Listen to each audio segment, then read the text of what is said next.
بلدیاتی انتخابات کل ہی ہوں گے۔ الیکشن کمیشن نے فیصلہ سنا دیا۔ کراچی اور حیدرآباد کے 15 جنوری 2023 کو ہونے والے بلدیاتی انتخابات کل شیڈول کے مطابق ہوں گے۔ اعلامیہ جاری کر دیا گیا۔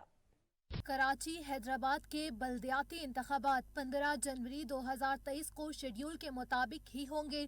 سندھ حکومت کی کوئی چال کارگر ثابت نہ ہو سکی۔ الیکشن کمیشن کو بلدیاتی الیکشن ملتوی کرنے کے لیے لکھا خط بھی کام نہ آیا۔ الیکشن کمیشن نے اہم اجلاس کے بعد بغیر کسی دباؤ میں آئے اپنا فیصلہ سنا دیا۔ سندھ بلدیاتی انتخابات سے متعلق الیکشن کمیشن کے اہم اجلاس کے اختتام پر بڑا فیصلہ سامنے آ گیا۔ چیف الیکشن کمشنر نے بذریعہ ویڈیو لنک اجلاس کی صدارت کی۔ ممبر سندھ نثار دورانی اور سیکرٹری الیکشن کمیشن بھی کراچی سے ویڈیو لنک کے ذریعے شریک رہے۔ الیکشن کمیشن نے سندھ حکومت کے سیکیورٹی خدشات کے مراسلے کو مسترد کرتے ہوئے کراچی حیدرآباد ڈویژن میں ہونے والے بلدیاتی الیکشن کے لیے سخت سیکیورٹی یقینی بنانے کی ہدایت کر دی۔